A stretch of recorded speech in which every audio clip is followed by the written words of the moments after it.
फडणवीसचं करायचं काय? अरे या फडणवीसचं करायचं काय? शक्तीपीठ महामार्गाची मोजणी करण्यासाठी आलेल्या अधिकाऱ्यांना शेतकरी महिलांच्या आक्रमकतेमुळे माघारी फिरावे लागले। नांदेड जिल्ह्यातील अर्धापूर तालुक्यातील देगावमध्ये मोजणी करण्यासाठी अधिकारी आले होते। शेतकऱ्यांचा विरोध पाहता मोठ्या पोलीस बंदोबस्तात अधिकारी मोजणी करण्यासाठी आले होते। मात्र शेतकरी महिलांचा रोष पाहून अधिकाऱ्यांनी काढता पाय घेतला। नांदेड जिल्ह्यातील अर्धापूर तालुक्यातील काही गावांची जमीन शक्तीपीठ महामार्गात बाधित होणार आहे। मोजणीसाठी आलेल्या अधिकाऱ्यांना कोणत्याच गावात आतापर्यंत मोजणी करता आली नाही। देगावमध्ये आज अधिकारी पोलीस बंदोबस्तात आले, पण गोळ्या घाला मग मोजणी करा असा पवित्रा महिलांनी घेतला। या जमिनीवर 3 पिढ्यांचा उदरनिर्वाह चालतो, जमीन गेली तर खायचे काय असा सवाल महिलांनी उपस्थित केला।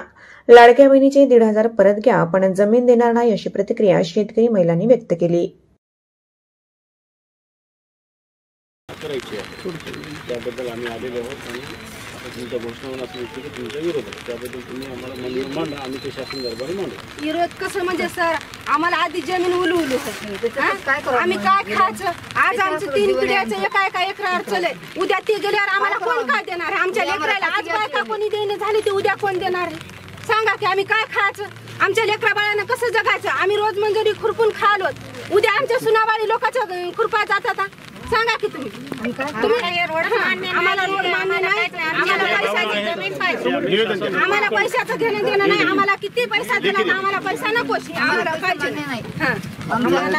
आम्हाला माझं नाव लक्ष्मी नारायण कदम, राहणार देगाव, हा पण मालेगाव आमचं शिवार मालेगावचाच तालुका। आम्हाला 1 एकर जमीन। आज अधिकारी आले होते, काय जमीन अधिकारी आले होते तर सर आम्हाला अधिकाऱ्याचं काही घेणं देणं नाही, आम्हाला जमीन जाऊ द्यायची नाही। आम्हाला लेकरं बाळ कशानं झोपू, आम्ही काय खाऊ? आम्ही रोज लोकांची मंजुरी करतो, एखादं ढोर वासरू बाळ घेतो, त्याच्यावरच आम्ही पोट भरतो। आमच्याजवळ का कोणी नोकरीवाला नाही, आमच्याजवळ का कोणी याचा सरकारचं माणूस नाही, पैसा येणार, आम्ही जगाव कशावर? सांगा की तुम्ही। आम्ही लेकरं बाळ कशावर मोठे करायचे, कशावर जगवायचे? उद्या कसं सुनाबाळी कशा आणायच्या? कोण देते आम्हाला काही नसल्यामुळं? तुम्हाला काय नाही म्हणायचं, तुमच्या पोरायला बायका कशा द्यावा म्हणायचं? पुन्हा आम्ही पोट कशावर जगायचं? 3 पिढ्याचं खाणं आहे आमचं। 1 एकर वावर म्हणजे आम्ही आज 3 पिढ्या झालं जगायलो। सासरा जगला, आम्ही जगायलो, पुन्हा उद्या आमचे लेकरं जगतात। हे वावर गेल्यानंतर आम्ही कशावर जगायचं?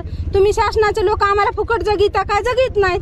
जगीता का नाही जगीता? आम्हाला काहीच पाहिजे नाही। अधिकारी आता आले, अधिकारी निघून गेले, आता पुन्हा जर ते आली आहे तर तुम्ही जमीन देणार आहेत? नाही देणार नाहीत आम्ही जमीन देणार नाही। तुम्ही जर दंडामुटपी जमीन नेली तर आम्हाला इथंच संपवायचं, मग तुम्ही जमीन न्यायची, मग रस्ता घालायचा, मग पुढचं पुढे आम्ही काय व्हायचं ते बघू। जमीन आमची भेटणार नाही। पाहिजेत नाही, काय पाहिजे नाही साहेब, आम्हाला वावर पाहिजे। आम्हाला एकर भरत जमीन, एकर जमीन आली। आताच वळभर चारण वळभर आमदानी निघते, त्याच्यातच पोट भरतो आम्ही, आणि ते गेल्यावर पोट कशाला भराव? आम्ही कुठं जाऊ? बरं, आज तर गेले ते अधिकारी, पुन्हा वापस आले तर मग जमीन आम्हाला मग त्यानं आता जागी गोळ्या झाडून मारत की आमच्या इथं खुनं करून जावं तरच हे होईल ना, आम्ही जाऊ देणार नाही रस्ता। मी एक अल्पभूधारक शेतकरी आहे। माझी जमीन या शक्तीपीठ महामार्गामध्ये 3 एकर जात आहे, तरी ही माझी एक शासनाला विनंती आहे, हा शक्तीपीठ महामार्ग लादण्याचा प्रयत्न करू नये। आज आम्ही जसे शेतकरी आम्ही एकवटलो तसे आम्ही उद्याही एकवटणार आहोत। आज जसे शेतकरी आम्ही अधिकाऱ्यांना परत पाठवलं तसं उद्याही आमच्या जीवाची बाजी लावून आम्ही अधिकाऱ्यावर लाठीचार होण्याची शक्यता आहे।